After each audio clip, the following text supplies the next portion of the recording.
Olá, saudações literárias. O que é uma livraria para você? É uma loja cheia de prateleiras que vende livros? Nós sabemos, nós que gostamos de literatura, frequentamos livrarias, sabemos que elas podem e muitas vezes vão além disso. Não são só uma loja que vende livros. E eu quero falar de uma loja muito especial que vai bem além dessa ideia de apenas vender livros. Eu estou falando da Shakespeare & Company.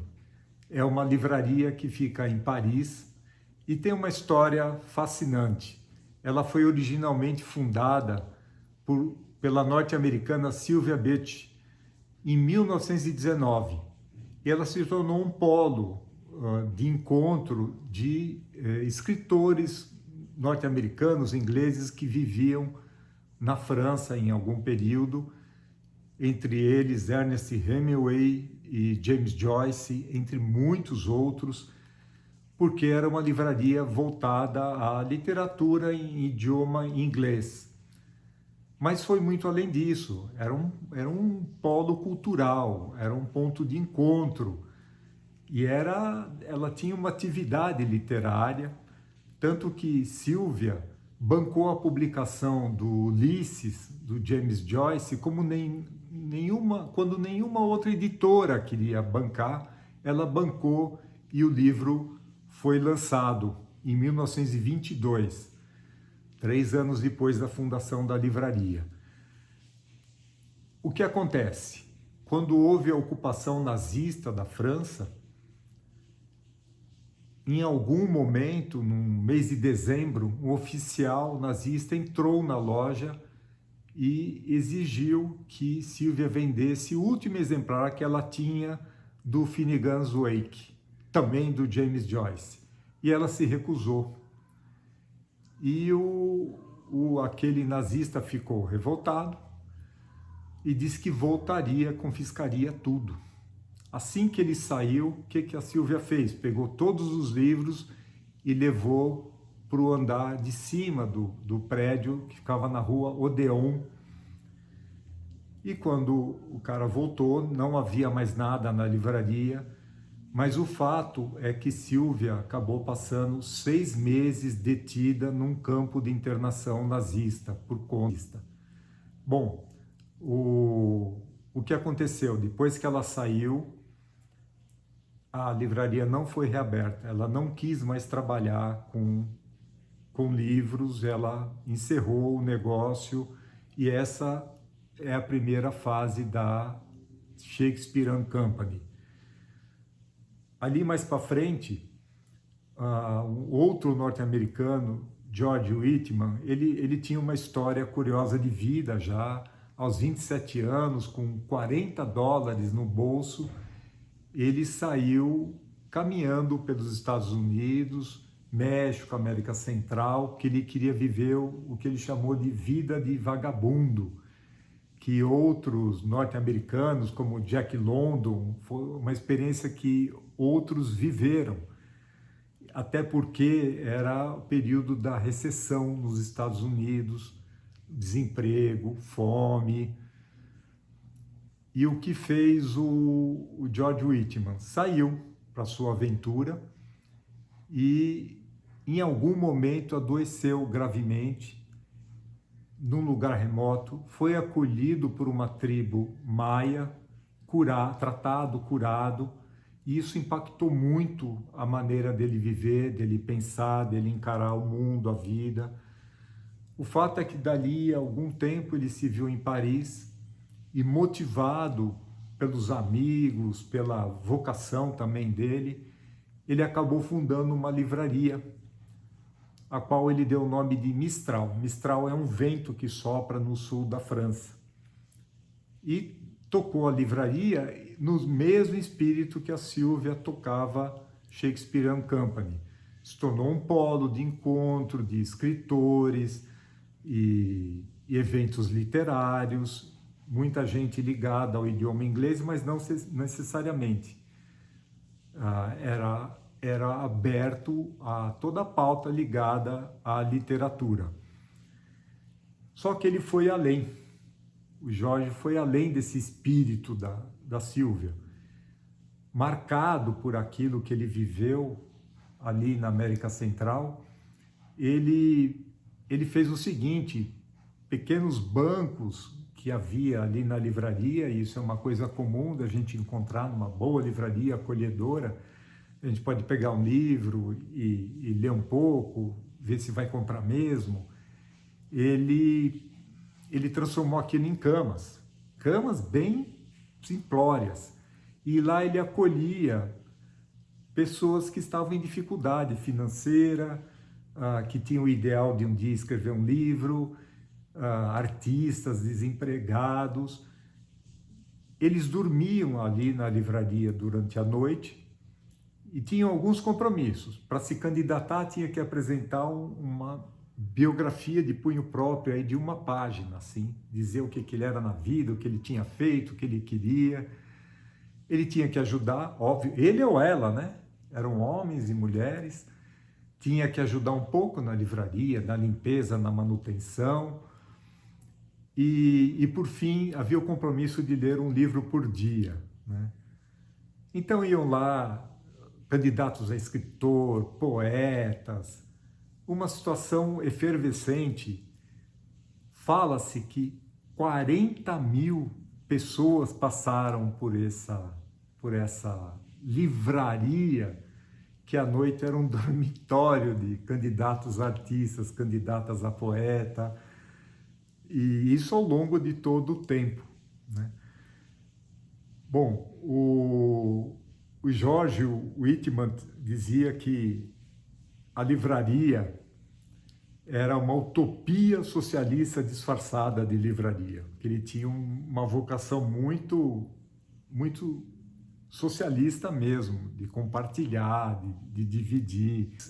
Em abril de 1964, ela deixou de ter o nome Mistral, em homenagem, associando com a data do 4º centenário do Shakespeare. O George Whitman adotou o nome de Shakespeare & Company, também para prestigiar a fundadora original, a Sylvia Beach. O nome mudou, o endereço não. Ela está lá até hoje, na rua Brichery, 37, na margem esquerda do Sena, ali diante de Notre Dame, no mesmo prédio que tem séculos, um prédiozinho daqueles típicos de Paris. E é um prazer visitar essa livraria. Eu tive essa oportunidade, fiquei na fila, porque tem fila. Ela também é um ponto turístico, ela é um lugar fascinante. Fiquei ali, tomei um pouco de chuva, mas valeu muito a pena. Quem quer conhecer a história da Shakespeare & Company, eu recomendo muito a leitura desse livro do escritor canadense Jeremy Mercer. Vou contar, esse livro em inglês não é pretensão. O que aconteceu aqui, a leitura foi sugerida pelo amigo Chico Barbosa, da edição em português Um Livro por Dia. Esse é o nome, está esgotado. Eu fui comprar e estava um absurdo de caro. Eu acabei comprando por um preço muito razoável, mas muito razoável, a edição em inglês. Leio um pouco mais devagar, mas é um inglês muito fácil. O Jeremy escreve muito bem e é uma delícia. Ele viveu a experiência ali por volta do ano 2000. Ele viveu a experiência de viver dentro da livraria, como tantas outras pessoas, homens e mulheres, viveram ao longo da história da Shakespeare & Company. E é uma delícia, é muito bom o que ele escreve sobre uma história pessoal interessante, sobre a vivência dele dentro da livraria, sobre a dinâmica da livraria, sobre o relacionamento dele com o George Whitman e do George Whitman com outros moradores e moradoras. Enfim, é uma paixão esse livro. E boa notícia que quando eu falo hoje, dia 23 de outubro de 2022, a boa informação é que nos aplicativos que vendem livros usados, a versão em português, Um Livro por Dia, está com preço muito razoável de R$ 30. Então, não sei quantos tem, mas se alguém se interessar, vai lá. Não vai precisar ler inglês, o que é bom para quem quer praticar um pouco de inglês, como eu preciso fazer às vezes. Bom, o George Whitman, ele morreu em dezembro de 2011, 2 dias depois de completar 98 anos. Hoje, Shakespeare and Company está sob os cuidados da filha dele, que em homenagem à fundadora original também se chama Sylvia. Sylvia Whitman hoje toca Shakespeare and Company com o mesmo espírito e promovendo ainda concursos literários, ou seja, está lá naquele mesmo prédiozinho da Rua de Bricherie, 37, numa área muito turística de Paris, vale mais do que a pena visitar. Eu não resisti de comprar um livro lá, indicado inclusive pelo staff, pela equipe da própria livraria, e é um prazer sair com o carimbo que eles oferecem, e naturalmente eu quis o carimbo da Shakespeare and Company no livro. Tendo essa oportunidade, não deixem de passar por Shakespeare and Company. E eu tenho uma novidade para contar.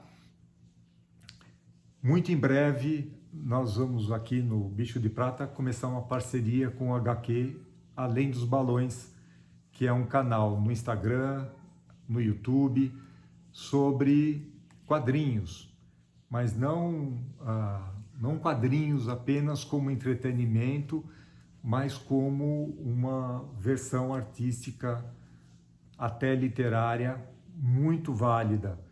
Quem toca esse canal é o Fábio Salles, tem um conhecimento profundo sobre o assunto e vai ser muito interessante trocar com ele. Nosso primeiro vídeo combinado é falar sobre quadrinhos que tem uma pegada de não ficção.